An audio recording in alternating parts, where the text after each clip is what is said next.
Today is the first Sunday of February, and like I said a few weeks ago, every month God has put on my heart to do a sermon series. So this month is all about family. All about family. The natural family and the church family. All about family. Because the concept of family is extremely important in the Bible.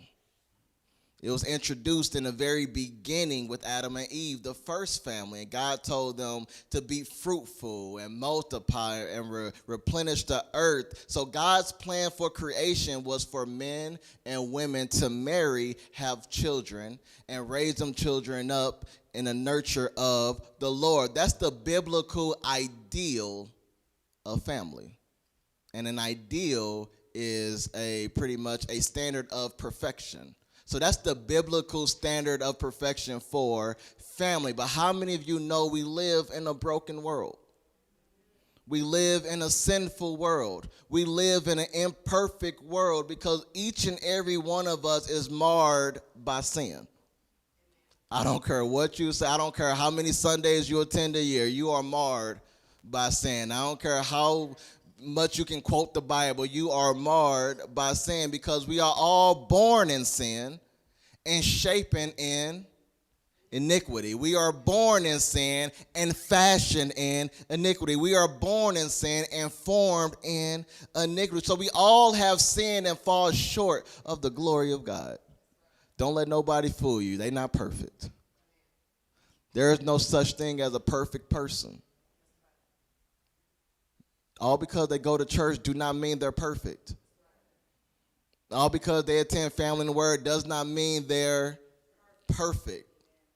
And because we are all born in sin and we're imperfect people, this affects our marriages, this affects our families, and so much more because we're imperfect people. There's not one perfect person watching right now. There's not one perfect person tuned in right now. There's not one perfect person in this room right now. So what we see in the church is not a church full of perfect people.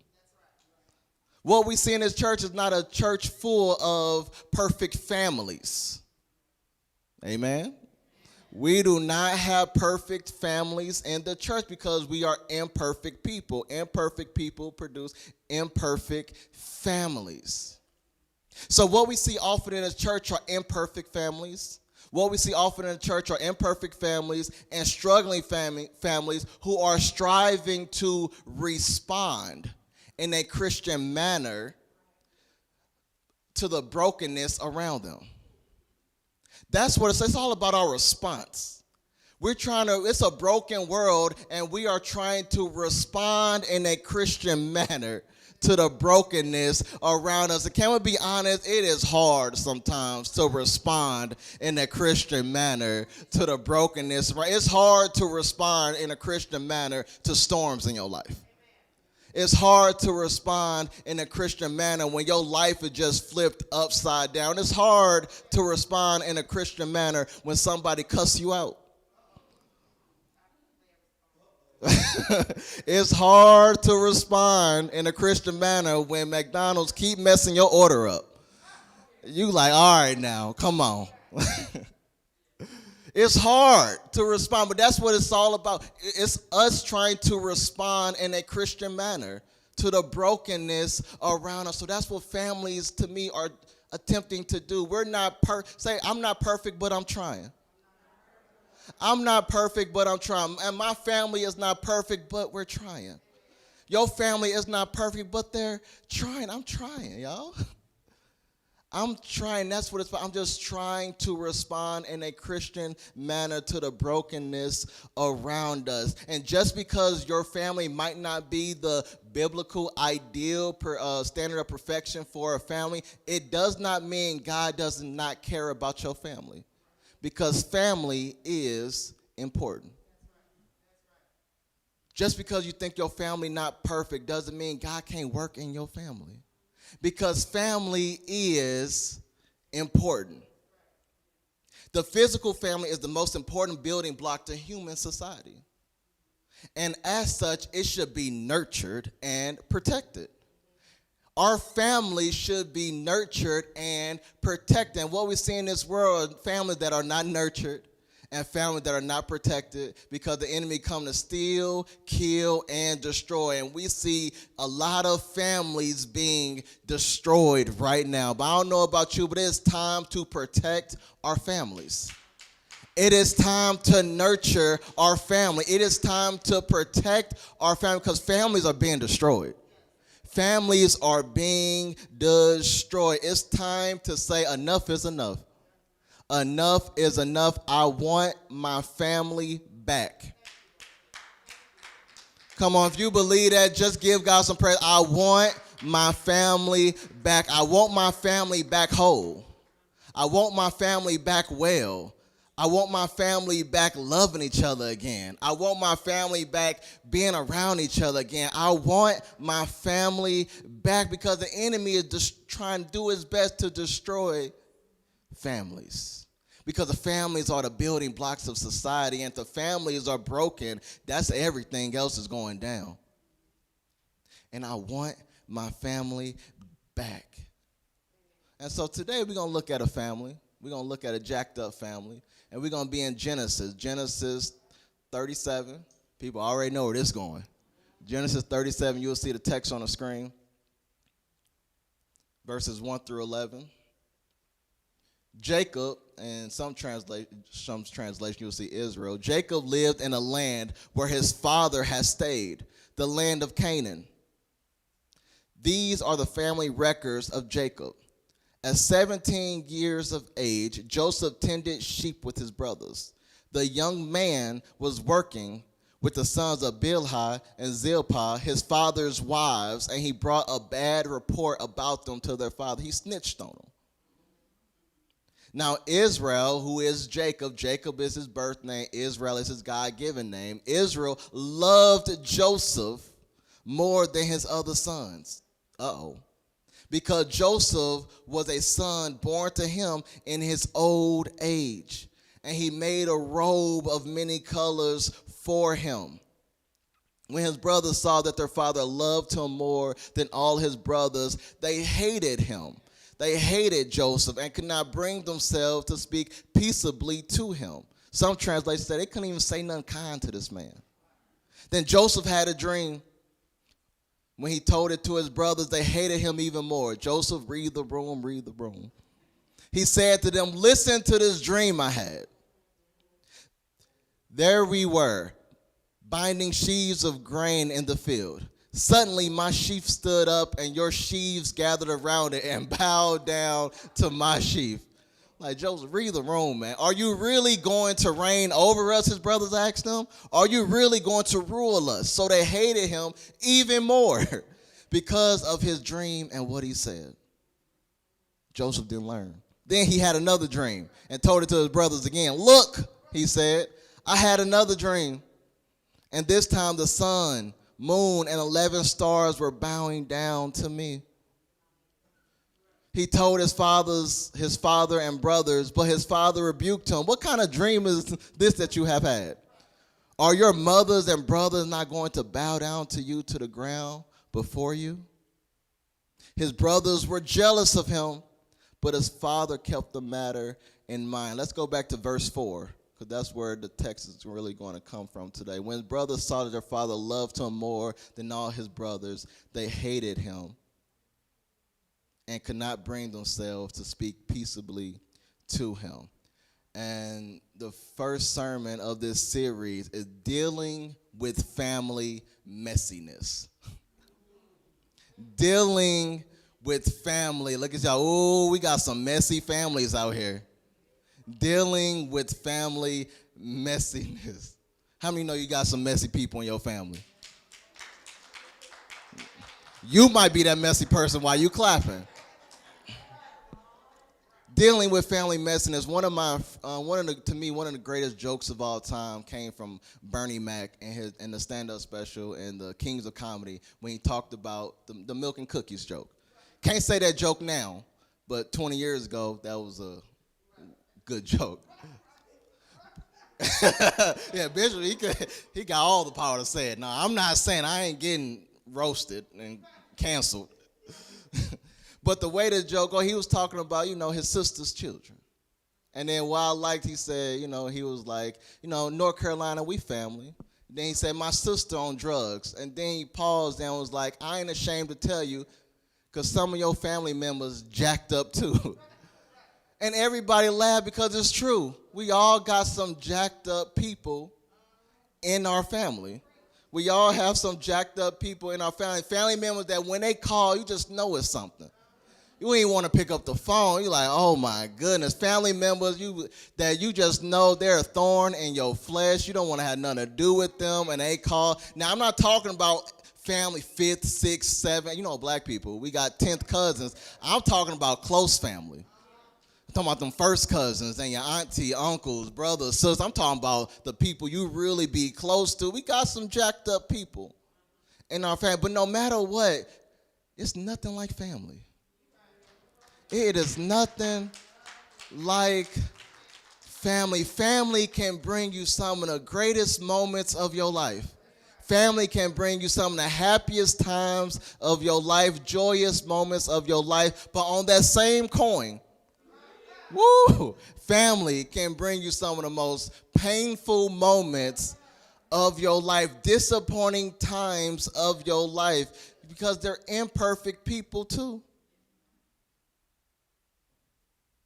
And we experience that stuff because like the people that's so close to you can really hurt you. Like they did it cool, but you doing it it hurts me more. Because you close to me, we family, you supposed to love me, protect me, and nurture me, and yet you doing something that I would expect a stranger to do. And it hits different when it's family. Yeah, people talk about me cool, but when it's family, like, yo, that hurt. Because there's nothing like family that can bring you the greatest times of your life and the painful moments of your life. And we have some people that's in jacked up family. We have people that's experienced trauma in their family, pain in their family, imperfections and abuse in their family. And it often leaves you asking, like, God, why would you place me in this family? Some of us ask that question every now and then, like, God, why did you give me this family? Why did you place me in this family, God? Why? Why would you give me a mother that don't love me? Why would you give me a father that neglects me? Why would you give me a sibling that hates me, won't have nothing to do? Why would you put me in a home where it's abuse? Why would you put me in a home where it's neglect? Why would you put me in a home where it's rape, molestation, and all that? Why would you put me in that type of home? And to be honest, I cannot answer that question. Because we don't know we can't understand all of God's ways. We don't know, and that's the problem. We just do not know why God does what he does. And I don't know why he does what he does. I'm not going to pretend to know why he does what he does. But I do know nothing is too broken for God. And that's what we need to remind ourselves. No matter how broken it is, nothing is too broken for God. God can fix some things. When his touch gets involved, things can change. Nothing is too hard for God. Nothing is too broken for God. And we ask ourselves, why? Why? God can use your greatest pain to push you into the direction of your destiny. God can use your greatest pain to push you in the direction of his promise. And that's what he did for Joseph.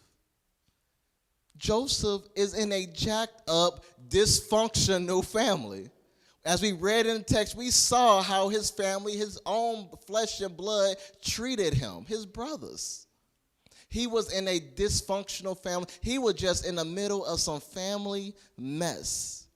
They couldn't even speak nice to him. They couldn't speak kind to him. They couldn't speak peaceably to him. And if you keep reading the story, they plotted to kill him.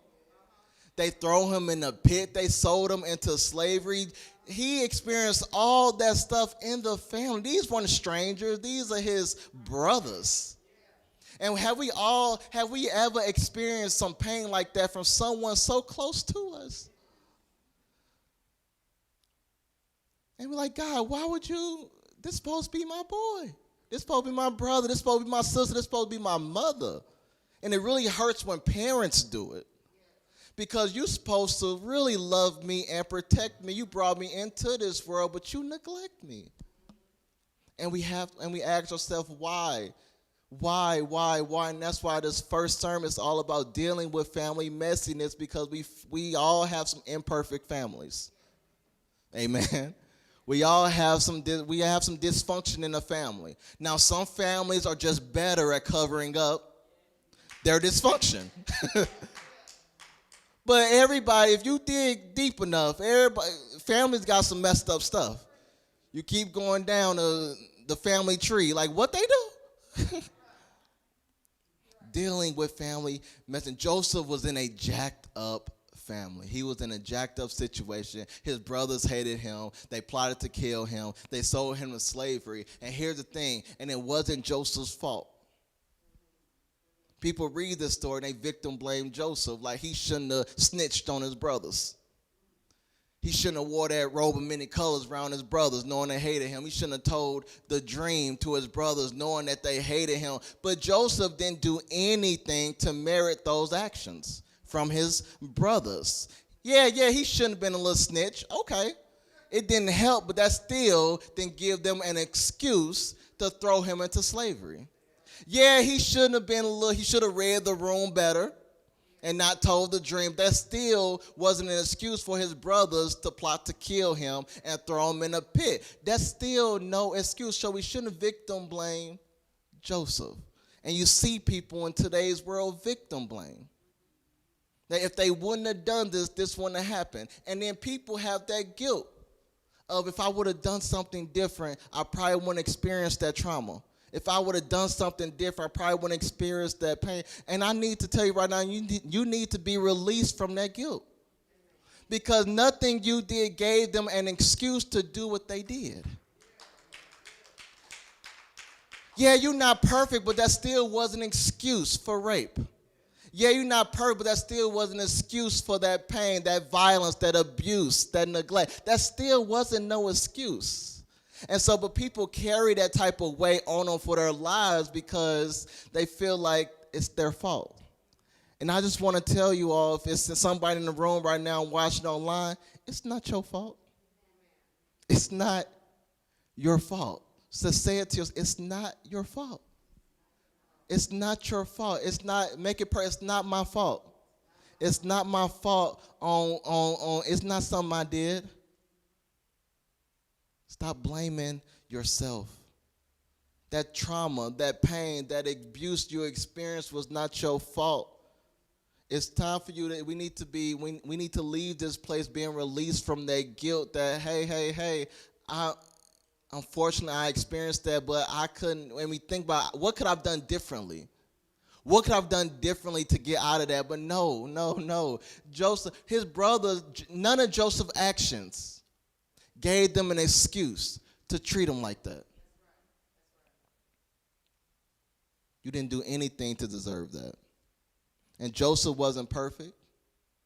Yes, he could have been a little more, read the room better and more, wise about speaking his dreams and stuff, but that still was not an excuse.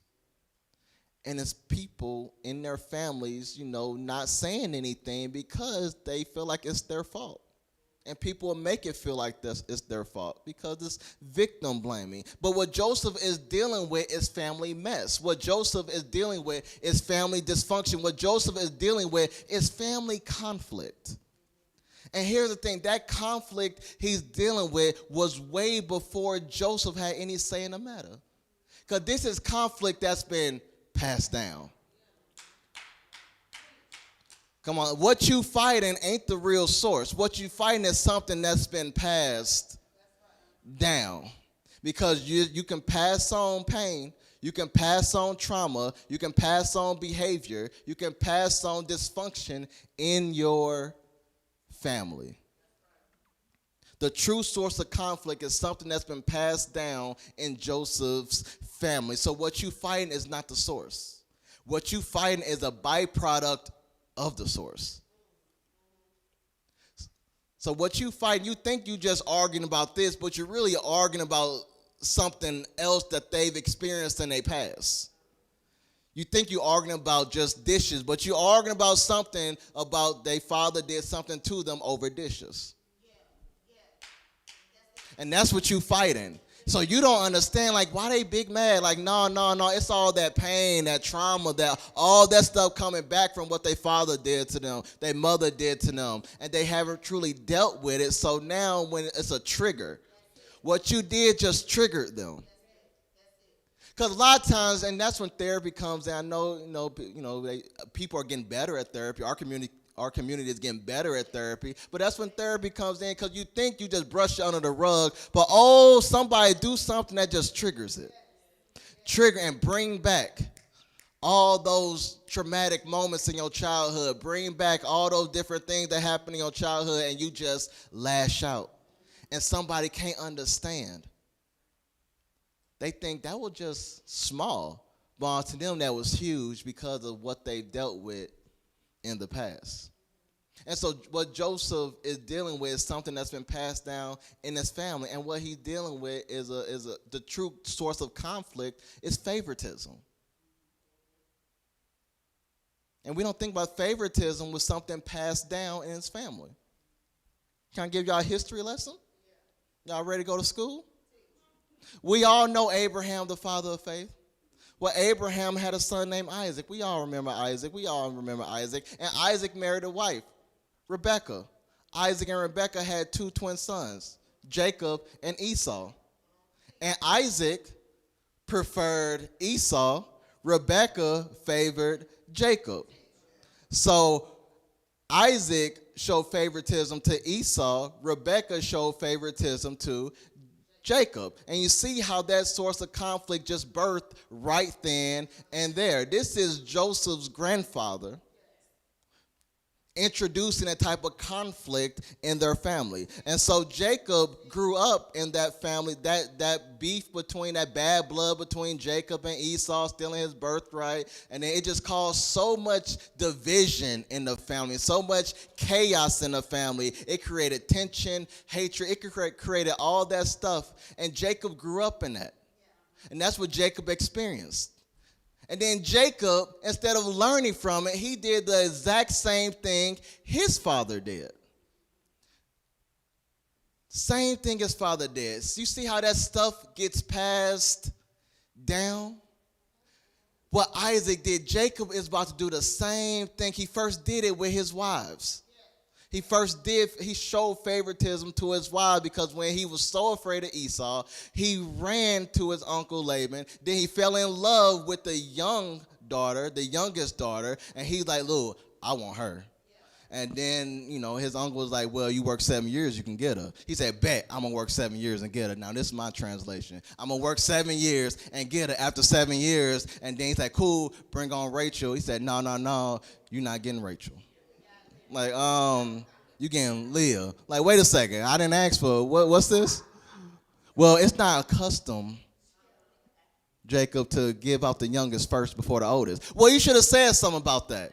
Well, Jacob, look, check this out, nephew. If you work another 7 years, then you can get Rachel. And Jacob was like, bet, I'm going to work another 7 years because I know who I want. When we get our eyes fixed on something, nothing's stopping us. Like, some of us got our eyes fixed on those Beyonce tickets. We like, nothing's stopping us getting those tickets. But he got his eyes fixed on Rachel. And then after 7 years, he ended up getting Rachel. But that's who he really wanted. And so he showed way more love to Rachel over Leah. And it's something like, you living with somebody that don't love you like that. That can cause division. Now I can see if it was just them two and he didn't love her like that, but she see him loving her own sister more. And that's just division. And the Bible said there developed an intense rivalry between the two. And so Isaac introduced favoritism. Now, Jacob introduced favoritism to his wives, and because Rachel was what he truly wanted, and Joseph is Rachel's firstborn, he loved Joseph way more than any other kid. Y'all see how we just walked down the family tree of favoritism. So what we see is now Joseph dealing with something that started with his grandfather. And it's passed down from generation to generation. That's why I believe we should have this moment right now to, say, enough is enough. It stops with me. It stops with me. Me and my friends, we get together all the time and just talk about, things our parents did. And we like, you know what, we going to do things a little differently. This stop with me. Generational debt, it's going to stop with me. I don't care. I'm not passing that on. I'm not passing it on to my children. Generational pain, I'm going to get this fixed because I don't want to pass on what I'm dealing with to my children. It doesn't stop with you. Just say to yourself, it stops with me. It stops with me. I'm going to do what I have to do to put an end to this in my family. I'm tired of my family fighting the same thing over and over. Every generation. They say that in the black community, every generation tends to start over. I said, no, that's going to stop with me. We not starting over. I'm going to pass on something we can keep carrying on out. Instead of generational debt, generational wealth. It stops with me. Say it stops with me. It stops with me. And so Jacob loved Joseph more than any other kid. And it's something that's been passed down. And he showed favoritism to Joseph. He loved Joseph way more than his brothers. Now, it didn't say he didn't love his brothers. It just said he loved Joseph more. And that can hurt. Because you see a father that has the ability to love, a father that has the capacity to love, but he's not loving you as much as he loved. So you can't say you don't know how to love. Because I see you loving my own brother. You can't say you don't know how to love because you showing love here, but you're not showing love to me. And we tend to ask ourselves, so now let's look at Wednesday we talked about perspective, POV. Let's look at it as change the perspective from the brothers. Daddy, you can't say you don't know how to love because you loving. Look, you can love. You have the ability to love, but why are you treating me like this? You ever asked yourself, why are you treating me like this? Why are you not loving me like you love? You show the people at work way more attention than you do me. And I'm family. Favoritism. That's what the conflict in his family is, favoritism. Favoritism is the practice of giving unfair preferential treatment to one person or a group at the expense of another. And so he's showing favoritism, unfair treatment to Joseph at the expense of Joseph's brothers. And so, of course, that's going to cause some division. Of course, any parent in here with multiple children, you should know that's going to cause some division. You give one kid an iPhone, the next kid a flip phone. That's going to cause some division. Be grateful. No, they're not going to be grateful because you have the ability to buy it. You just chose not to give it to me. It's always going to cause some favoritism, going to cause some division in the family. Favoritism going to cause some division, going to cause some chaos, going to cause some breakups, some hate in the family. And Jacob just didn't, I don't know if he was just clueless or he just didn't care, but I'm like, read the room, Jacob, too. Your brother, your kids, your sons are fighting. They do not like this. You bought him a coat now? You got this man a coat. Not just any coat. This coat was is significant because it's saying Joseph is my choice of the future head of this clan. And it's normally bestowed upon the firstborn. And Joseph, I believe, is the second youngest. So all those other ones skipped down and he gave it. Oh, yeah, you mad now. Look at you. Like, oh, no, that ain't going. I'm the oldest. But you see how, Jacob, what are you doing now? Parents are not perfect. Every kid in here, you got to understand, your parent is not perfect. Your parent going to make some mistake. Now, Jacob's making a big mistake right here.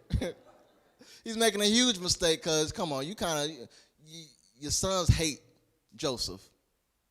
Joseph's brothers hate him, and now you got him. You basically throwing it in their face like, hey, he's the future. He's the future. I know you still tripping about I'm the oldest, and I'll feel some type of way. Like, wait a second. Back then, I'm supposed to be next up. And then my mama skipped me and gave it to Tyrell. I'm like, wait a second now. I'm the oldest. If this is how it's supposed to be, you're going to switch things up, let a brother know. But until then, I thought I was the oldest.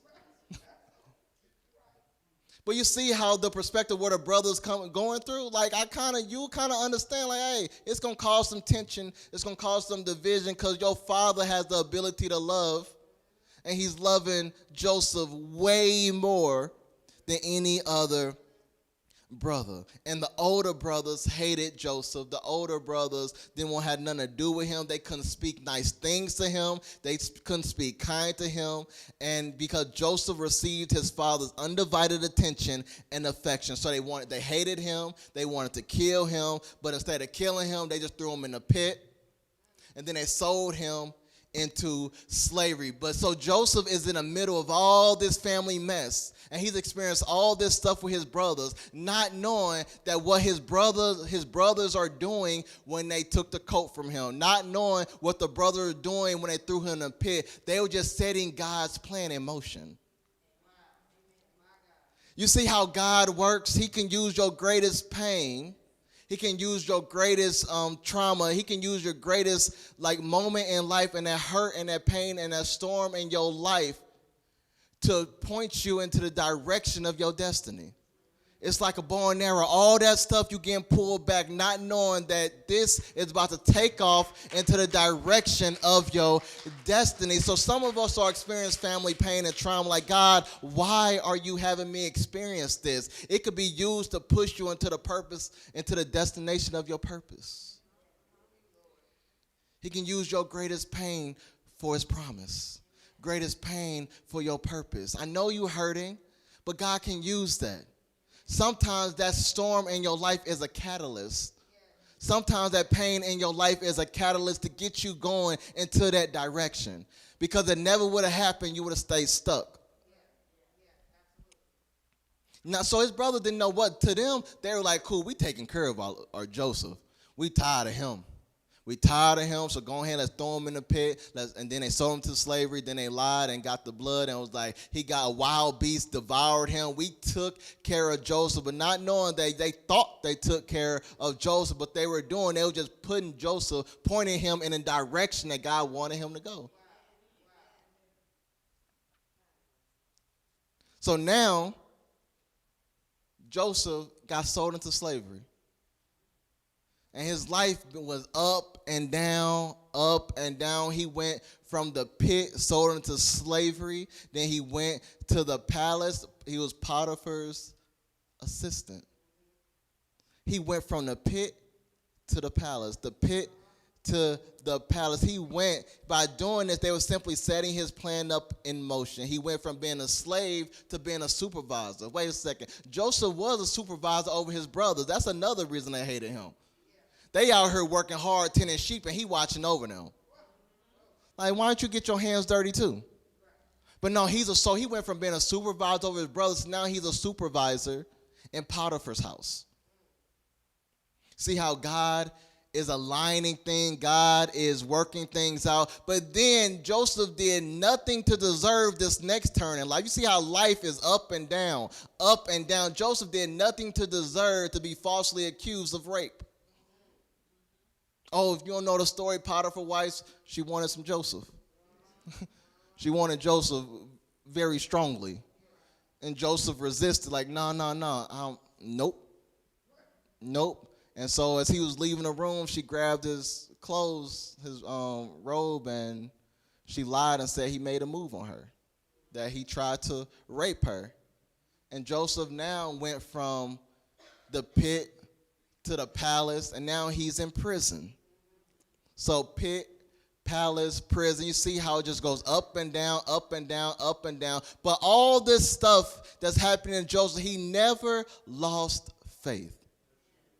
All the stuff that happened in Joseph, he never took his eyes off God. And that should make us feel good knowing that no matter what's going on in our life, we should never lose faith. No matter what's going on in our life, we should always keep our eyes on God, because we said it last month, God is unchanging and unchangeable. So the same God that was with me when I was supervisor in the palace is the same God that's with me in prison.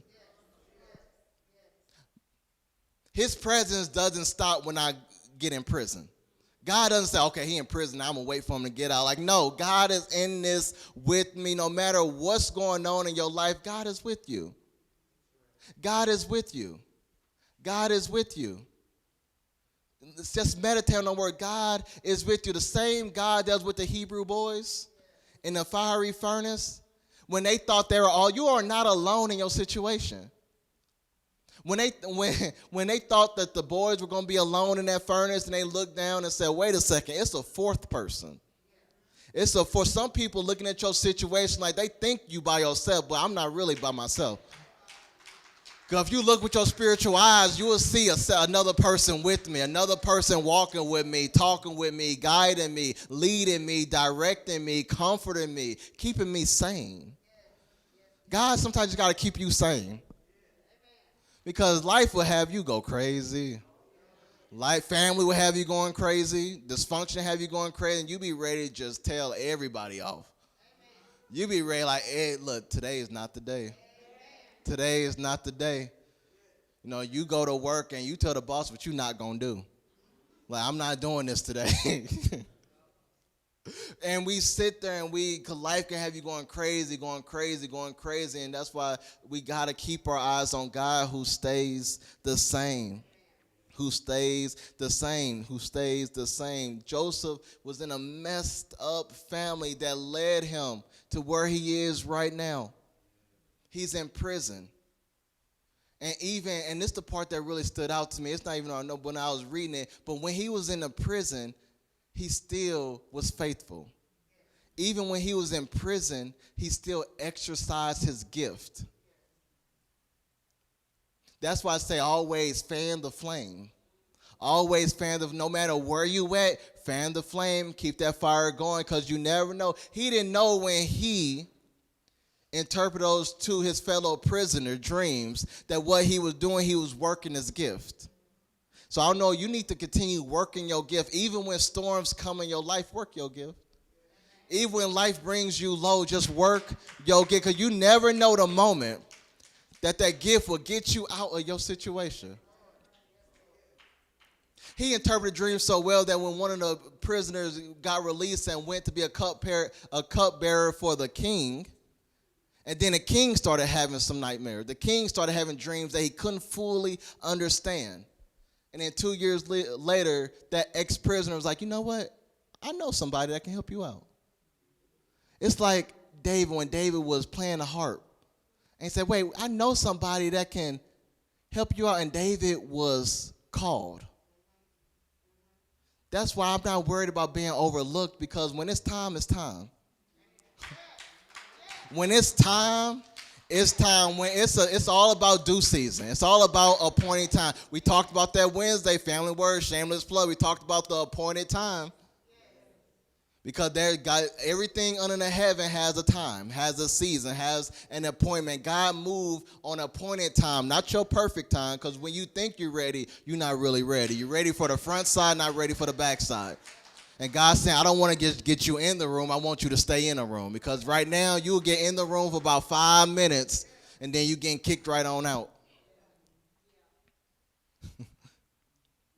And so Joseph continued working his gift, and he was called from the prison to now with the king to interpret the king's dreams. And basically the dream, the way he interpreted, he basically said there's going to experience 7 years of plenty. 7 years of plenty, and after 7 years of plenty and abundance, there's going to be 7 years of severe famine. So basically, be proactive. And that's a whole nother story. That's a leadership class right there. We need to be proactive instead of reactive. So a lot of times God be dropping some stuff in us and we'll wait. No, you better start working on it. You better start working on it, because some of us, we get upset when the rain come and we didn't sow nothing. We're like, God, you should have told me it was coming. Like, no, you should have been building that ark. You need to build that ark now. God, if you praying God, asking God for rain, asking God for harvest, you better start sowing. You better start planting. You better start sowing. You better start building what God has told you to build, because I do not want to miss the moment. We do not want to miss the moment. That's what all we doing right now in the church has been building, laying foundation, getting ready, because it's coming, but we don't want to miss it. So we getting ready. Someone say getting ready. That's what it's about, getting ready. So Joseph basically saying, hey, King, you need to start getting ready, because you're going to enjoy that 7 years of plenty, but boy, that 7 years of famine is going to kill us if we're not prepared. And so now he did that so well that the king made him second in command. A ruler in Egypt, second in command. And Joseph was in charge of storing up the food during the years of plenty and selling it to the Egyptian foreigners during the years of famine. So Joseph now went from the pit to the palace to prison. Now he's second in command, and he's in charge of preparing for the severe famine. And so, and here's the funny story. When you read that, when you dive deeper into that story even more, you will notice that now his brothers got to come to him.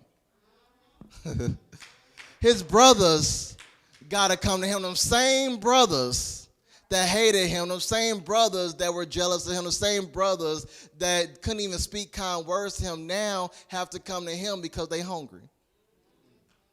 And I want to ask you, how would you respond if somebody threw you in the pit and someone sold you into slavery, come needing help? Are you spiritually mature? Are you spiritually mature to help them out? Are you spiritually mature? Are you going to say, God, you know my heart? I'm going to have to just pass on this opportunity. Please don't do it. Don't. Yeah. Oh, yeah. Get somebody else to do it. Get somebody else to do it, God. But they now have to come to Egypt because they're hungry. They need food. And so now they come into his place of work needing help. And the thing is, they never recognized him at the time.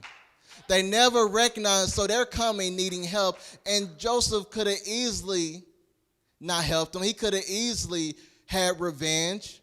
He could have easily done any of that, but he filled their baskets up and then gave them their money back. And then all that stuff that they did to him, he didn't seek revenge. And I see people within their own family wanting to seek revenge. Seeking revenge. Parents seeking revenge on their own children. Siblings seek revenge on one another because they hurt you. They hurt you.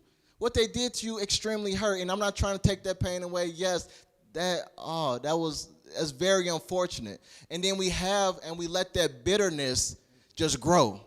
That bitterness sink in. That bitterness just grow all the way down, and to the point where we can't forgive. To the point where when I got the opportunity to revenge, I'm going to revenge. I'm going to do to them what they did to me. And some of us go extreme. Like, no, I'm going to do more. Because they got interest coming.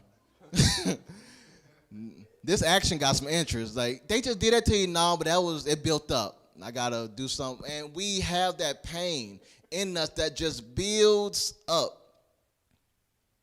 And they didn't recognize him, but he still fed them. And another day when they came back, he invited them to his home to dine with him. I know.